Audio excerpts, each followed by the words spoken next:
Hello students, welcome to our YouTube channel career planet. Myself Surendra Gurwani. Worksheet हम solve कर रहे थे। Question bank के बाद हमने वर्कशीट स्टार्ट की थी, जो कंटिन्यू करते हुए हम पहुंच गए हैं आज न्यूक्लियर फिजिक्स तक। ठीक है, इसके बाद इलेक्ट्रॉनिक्स एक लास्ट चैप्टर है, सेकेंड लास्ट, फिर लास्ट चैप्टर है आपका इलेक्ट्रोमैग्नेटिक वेव एंड कम्युनिकेशन। ठीक है, तो न्यूक्लियर फिजिक्स, इलेक्ट्रॉनिक्स और इलेक्ट्रोमैग्नेटिक वेव, तो इसके बाद दो चैप्टर और बाकी हैं। तो आज हम डिस्कस करेंगे न्यूक्लियर फिजिक्स की वर्कशीट। सो स्टार्ट कर लेते हैं। देखो question number 1, the radius of nucleus zinc 3064 in FM, FM मतलब फर्मी, इज अबाउट। तो रेडियस का फॉर्मूला आपको पता है, रेडियस आर इक्वल्स टू होता है R not A power 1/3, right. R not की वैल्यू फिक्स है, वो है 1.2 एफएम, ये आर नॉट की वैल्यू है। अब ए होता है मास नंबर, तो जिंक का मास नंबर इसमें गिवन है, देखो 64। तो 64 अगर मास नंबर है तो 64 का क्यूब रूट निकाल सकते हैं। तो 64 का अगर क्यूब रूट निकालें तो कौन सा डिजिट इसको 3 बार मल्टीप्लाई करने से 64 मिलेगा, वो होगा 4। तो 64 का क्यूब रूट हो गया 4, तो 1.2 एफएम इंटू 4। ठीक है, 4 इंटू 4 इंटू 4, 60 इंटू 4, राइट। तो 4 इंटू 1.2 हम मल्टीप्लाई कर रहे हैं, 4 इंटू 1.2, तो आंसर आ जाएगा आपके पास 4.8 एफएम। ठीक है, तो जिंक की जो रेडियस आएगी वो आएगी 4.8 फर्मी। क्लियर। तो ये था हमारा फर्स्ट क्वेश्चन। अब देखो आगे, इसके बाद नेक्स्ट क्वेश्चन स्टार्ट करते हैं। Second question number 2। अगला क्वेश्चन देखो, अगला question, if there are 1.024 into 10 to power 24 active atoms in a radioactive sample at any instant of time, then what would be the number of active atoms left after 8 half lives? तो कितने atoms बच जाएंगे? Initial atoms given है, initial number of atoms given है, कितने atoms बच जाएंगे, remaining होंगे आफ्टर 8 हाफ लाइव्स। तो 8 हाफ लाइफ के बाद कितने बचते हैं, देखो आप। तो आपको पता है half life t equals to T. अगर हाफ लाइफ होती है तो रिमेनिंग एटम्स होते हैं इनिशियल एटम्स का हाफ। ठीक है, तो अगर हाफ लाइफ का मल्टीपल चलें, मान लो n मल्टीपल है, तो नंबर ऑफ एटम्स रिमेनिंग होते हैं n0/2 पावर n। ठीक है, यहाँ पर आपको बोला है 8 हाफ लाइफ्स, तो 8 हाफ लाइफ्स का मतलब n इक्वल्स टू 8 होगा। तो टोटल टाइम जो होगा वो होगा 8t, टोटल टाइम 8t। तो n की वैल्यू क्या मिली, 8। ठीक है, तो अगर n 8 मिलता है तो रिमेनिंग एटम्स हो जाएंगे n0/2 पावर 8। ठीक है, अब n0 की वैल्यू गिवन है, वो है 1.024 इंटू 10 टू पावर 24, और 2 पावर 8 मतलब 2 को 8 टाइम्स मल्टीप्लाई करोगे तो 2 इंटू 2 इंटू 2 8 टाइम्स करोगे तो ये वैल्यू मिलती है 256। ठीक है, तो 1 में अगर 256 डिवाइड कर 1.024 में 256 डिवाइड करोगे तो आएगा 0.004 इंटू 10 टू पावर 24।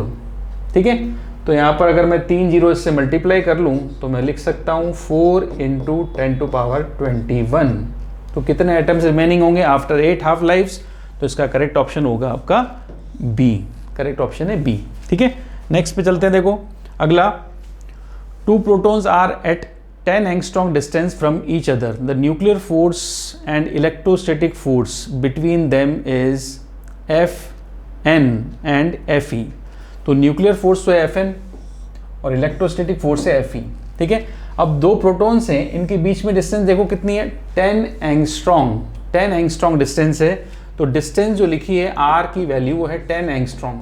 थोड़ा डिस्कस कर लेते हैं, डिस्टेंस को कैलकुलेट करके देखते हैं। एंगस्ट्रॉम को कन्वर्ट करें, देखो 10 टू पावर -10, इसका मतलब डिस्टेंस बिटवीन प्रोटॉन्स है 10 to power -9 metre, right, 10 to power -9 metre.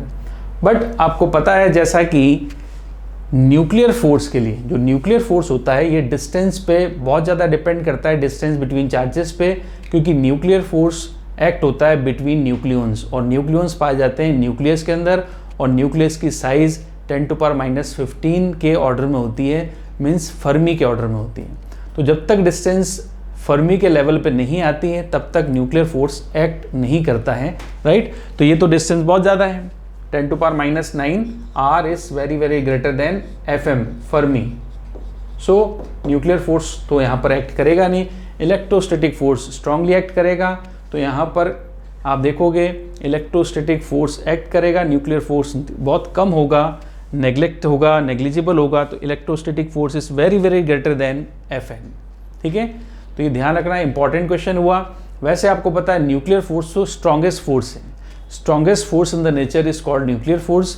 तो जनरली हम अगर ध्यान से नहीं पढ़ेंगे हम टिक कर देंगे Fn is very very greater than Fe, होता है जनरली, क्योंकि जहाँ Fn एक्ट हो रहा है मतलब न्यूक्लियर फोर्स जहाँ एक्ट होगा तो इलेक्ट्रोस्टैटिक फोर्स से तो स्ट्रॉन्ग होता है, बट यहाँ पर डिस्टेंस यदि 10 एंगस्ट्रॉम तो न्यूक्लियर फोर्स की कंडीशन सेटिस्फाई नहीं हो रही है, दैट्स वाई करेक्ट ऑप्शन होगा इसका बी।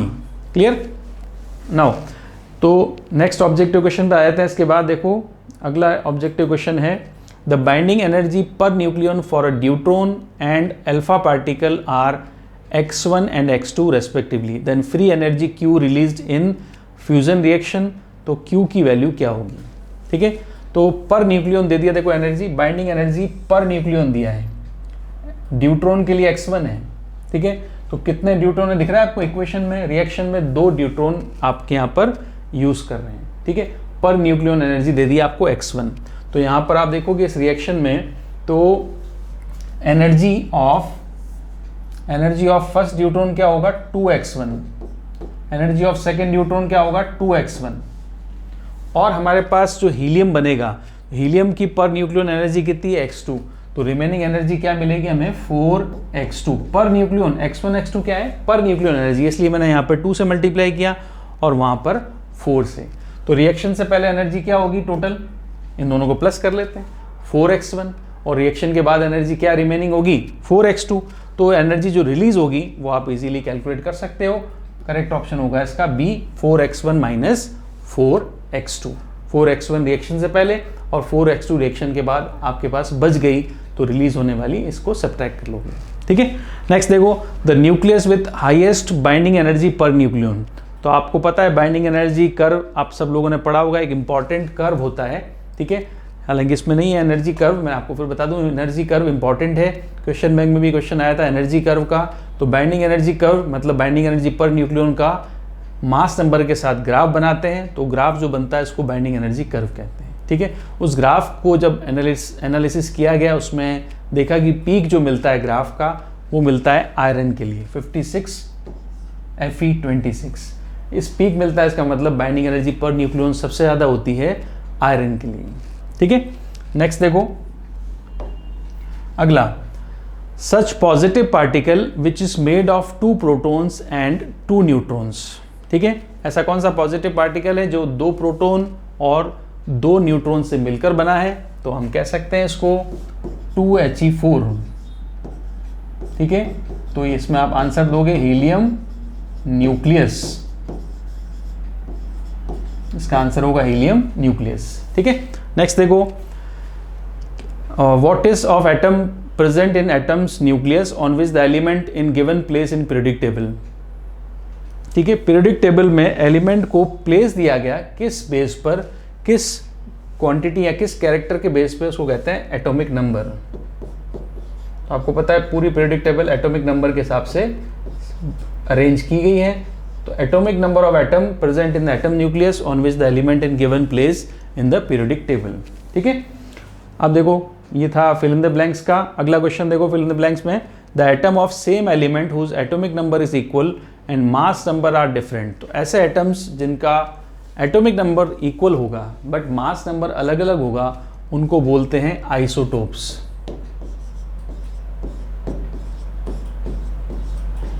ठीक है, आइसोटोप्स। नेक्स्ट देखो the combined form of proton and neutron, मतलब प्रोटॉन और न्यूट्रॉन को मिलाकर अगर बात की जाए तो प्रोटॉन न्यूट्रॉन को मिलाकर कंबाइंड फॉर्म हम क्या बोलते हैं, इसको बोलते हैं nucleon. Nucleons are present in nucleus. ठीक है, तो न्यूक्लियन हो गया। नेक्स्ट देखो what is the number of protons and neutrons. अब ये एक एलिमेंट दे दिया, सिंबल दे दिया एलिमेंट का x, इसमें प्रोटॉन्स कितने हैं और न्यूट्रॉन्स कितने हैं। तो बहुत इजी क्वेश्चन है, आप निकाल सकते हो। नंबर ऑफ प्रोटॉन्स बताएं पहले, नंबर ऑफ प्रोटॉन्स, कितने प्रोटॉन्स होंगे, कौन डिनोट करता है प्रोटॉन्स को, नंबर ऑफ प्रोटॉन्स डिनोट होते हैं Z से। ठीक है, तो अगर कोई एलिमेंट लिख रहा हूं मैं x, यहाँ पे आता है z, ये मास नंबर आएगा a, ठीक है, ये मास नंबर लिख दिया a। तो नंबर ऑफ प्रोटॉन्स होते हैं z, और z की वैल्यू यहाँ पे कितनी है 15 है। तो कितने प्रोटॉन्स हुए 15। और अगर आपको नंबर ऑफ न्यूट्रॉन्स निकालने हैं तो नंबर ऑफ न्यूट्रॉन्स भी निकाल सकते हैं। तो नंबर ऑफ न्यूट्रॉन्स अगर आपको निकालने हैं तो वो आते हैं a माइनस जेड से, ठीक है, पढ़ा सब लोगों ने। तो a माइनस जेड मतलब प्रोटॉन तो हो गए 15 और न्यूट्रॉन कितने हो गए 7। तो नंबर ऑफ न्यूट्रॉन्स कितने हो जाएंगे 7। तो सिंबल ऑफ द एलिमेंट सबको पता है, इस तरह से लिखा जाता है, z प्रोटॉन को बताता है और a माइनस जेड न्यूट्रॉन को। नेक्स्ट देखो, right equivalent energy in mega electron volt of 1 u मास।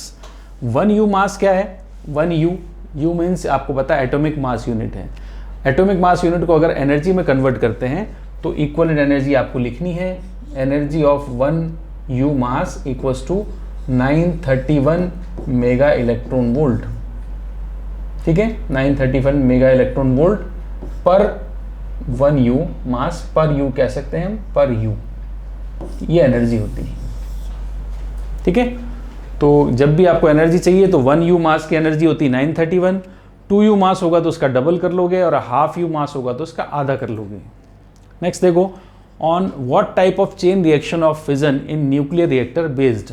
तो न्यूक्लियर रिएक्टर जो होता है ये आपको पता है मैन मेड है, न्यूक्लियर रिएक्टर मैन जो होते हैं ऑपरेट करते हैं इसको। तो इस रिएक्टर में कौन सी रिएक्शन होगी, रिएक्शन जो होती है आपको पता है which type of chain reaction पूछा है। तो चेन रिएक्शन आपको पता है 3 तरह की होती है, कंट्रोल्ड चेन रिएक्शन, अनकंट्रोल्ड, और मतलब कह सकते हैं 2 तरह से होती है मेनली, कंट्रोल्ड और अनकंट्रोल्ड।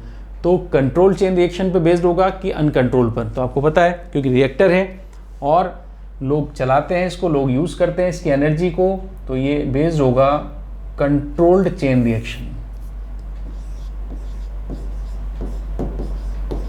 रिएक्टर बेस्ड होता है कंट्रोल्ड न्यूक्लियर चेन रिएक्शन।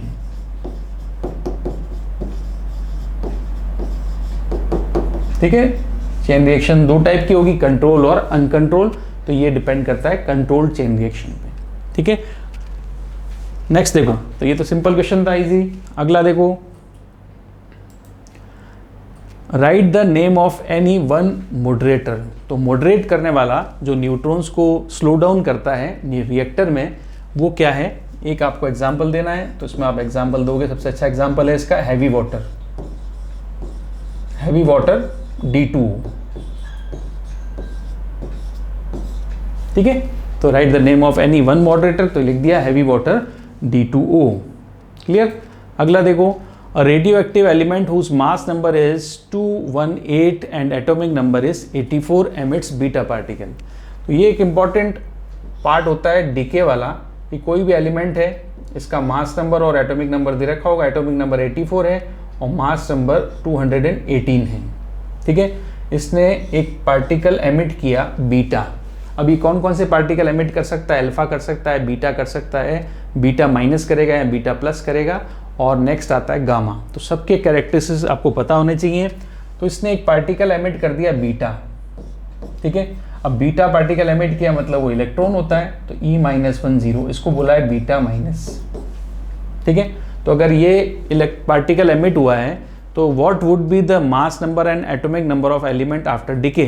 तो ये जो एलिमेंट आपका जो आया प्रोडक्ट Y, इसका मास नंबर और इसका एटॉमिक नंबर लिखना है। तो मास नंबर से आपको पता है बीटा का 0 होता है, तो मास नंबर तो रहेगा अनचेंज्ड, 218 का 218 रहेगा। बट एटॉमिक नंबर क्या होगा, एटॉमिक नंबर यहाँ पर डिके के बाद क्या होगा, 84 है। तो बताएं बच्चों क्या होगा 84 के बाद। अब यहाँ पर Y के पास एटॉमिक नंबर क्या होगा, 83, 85, 83 या 85, आप बताएं। तो मास नंबर होगा 85, ठीक है, क्योंकि माइनस बीटा निकला है तो एक -1 यहाँ चला गया।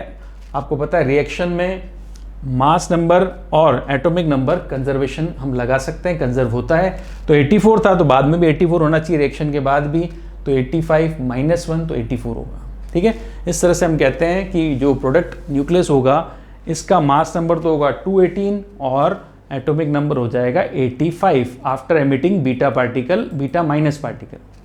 नेक्स्ट देखो, if the nucleons of nucleus are divided then total mass increases, where does this mass come from.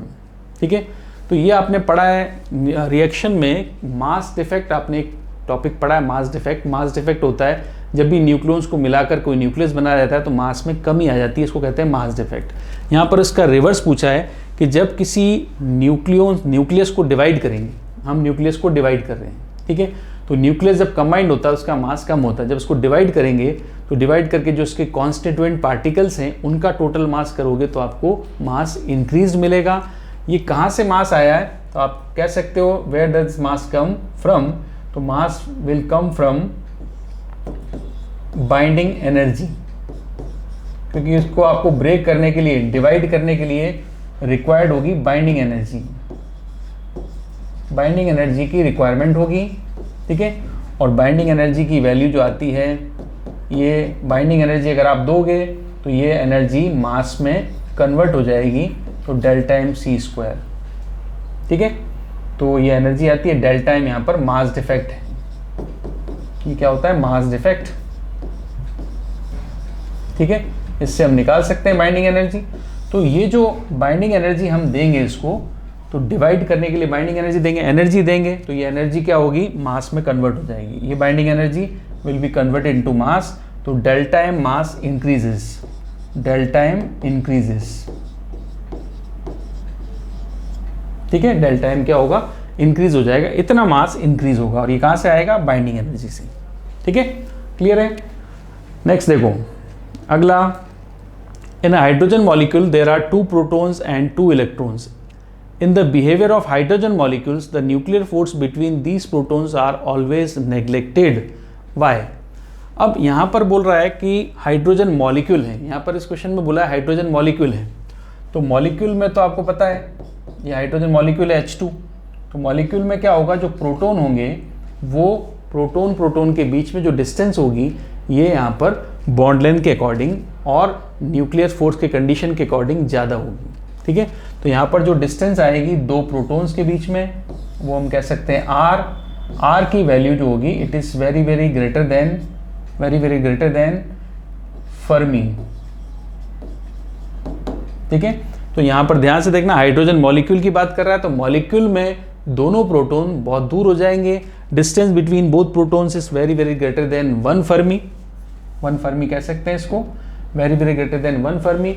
तो अगर डिस्टेंस ज़्यादा है तो न्यूक्लियर फोर्स तो एक्ट होगा ही नहीं, इसलिए इस न्यूक्लियर फोर्स को नेग्लेक्ट कर देते हैं। ठीक है, तो हम कह सकते हैं बिकॉज आर, आप इसको लिख सकते हो because distance between protons, because distance between protons, जो 2 प्रोटॉन्स यहाँ पर बात कर रहे हैं हाइड्रोजन मॉलिक्यूल में, distance between protons in hydrogen molecule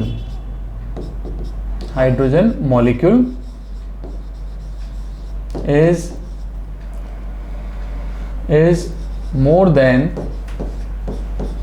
1 Fermi,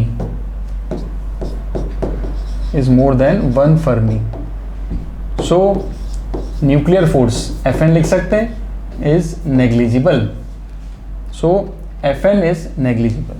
ठीक है, तो ये इसका आंसर होगा कि न्यूक्लियर फोर्स को आप नेग्लेक्ट क्यों कर देते हो, क्योंकि डिस्टेंस ज़्यादा है, न्यूक्लियर फोर्स नेग्लिजिबल होगा। अगला क्वेश्चन देखो, right any 2 properties of nuclear force. तो न्यूक्लियर फोर्स आपको पता है, एक तो सबसे स्ट्रॉन्गेस्ट फोर्स है, इसकी 2 प्रॉपर्टीज आपको लिखने को बोली हैं। तो न्यूक्लियर फोर्स के लिए हम कह सकते हैं, फर्स्ट प्रॉपर्टी तो आपको पता है कि ये it is charge independent. Main property मैं आपको बता रहा हूँ, इट इज़ चार्ज इंडिपेंडेंट, कि एक तो चार्ज पे डिपेंड नहीं करता। ठीक है, क्योंकि आपको पता है ये 2 प्रोटॉन्स के बीच में भी लगता है और 2 न्यूट्रॉन्स के बीच में भी लगता है। तो न्यूट्रॉन तो आपको पता है चार्ज होते ही नहीं है, न्यूट्रॉन पे कोई चार्ज नहीं होता है। ठीक है, तो भी ये फोर्स एक्ट होता है between 2 protons equal to between 2 neutrons, right. तो दोनों पे सेम लगता है, तो इसलिए चार्ज पे डिपेंड नहीं करता। दूसरा हम कह सकते हैं ये बहुत ज़्यादा शॉर्ट रेंज फोर्स है, तो हम कह सकते हैं it is short range force, it is short range, क्योंकि हम पढ़ चुके हैं, अभी भी पढ़ा हमने कि ये फोर्स केवल न्यूक्लियस के अंदर काम करता है और न्यूक्लियस के अंदर डिस्टेंस होती है बहुत कम, आपको साइज पता है 10⁻⁻15, जिसको हम फर्मी भी कह रहे थे, ठीक है। तो it is short range force, it is strongest force, it is short range force. Properties तो आपको पता है न्यूक्लियर फोर्स की बहुत सारी हैं। वेरी शॉर्ट रेंज फोर्स है, स्पिन डिपेंडेंट है, सेंट्रल फोर्स नहीं है, चार्ज इंडिपेंडेंट है, स्ट्रॉन्गेस्ट है, ठीक है, और ये वर्क करता है बिटवीन न्यूक्लियॉन्स ओनली, ठीक है। तो मेनली इसमें 2 प्रॉपर्टीज पूछी थी, आपने 2 प्रॉपर्टीज वो लिख दी हैं, ठीक है। अब देखो आज का लास्ट क्वेश्चन अपने पास, डिफाइन न्यूक्लियर फिजन। तो ये रिएक्शन है, आपने पता है इस चैप्टर में आपने पढ़ी है 2 रिएक्शन, न्यूक्लियर फिजन होता है, न्यूक्लियर फ्यूजन होता है। तो फिजन में तो हैवी न्यूक्लियस डिवाइड होता है इनटू 2 लाइटर 2 और more than lighter 2 lighter nuclei और more than 2 lighter nuclei. But fusion में आपको पता है, फ्यूजन में क्या होता है, लाइटर न्यूक्लियाइज मिलकर एक बड़ा न्यूक्लियस, हैवी न्यूक्लियस फॉर्म करते हैं। तो रिएक्शन तो 2 टाइप की है, आपसे कोई भी टाइप पूछ सकते हैं। इसमें आपसे पूछा है nuclear fission, it is defined as the splitting of heavy nucleus into 2 और more lighter nuclei when struck by neutron. Neutron से स्ट्रक कराना पड़ता है अगर ये रिएक्शन स्टार्ट करनी है तो, ठीक है। तो ये फिजन और फ्यूजन दोनों की डेफिनेशन, दोनों को डिफाइन करना आपको आना चाहिए, क्लियर। तो ये थी वर्कशीट न्यूक्लियर फिजिक्स की। न्यूमेरिकल्स में नहीं हुए, न्यूमेरिकल्स के लिए हम मिलेंगे अगली वर्कशीट में, राइट। तब तक आप पढ़ते रहिए, और इस वीडियो को, अगर आपको वीडियो पसंद आया हो तो अपने फ्रेंड्स के साथ शेयर करें और सब्सक्राइब ज़रूर करें। Till then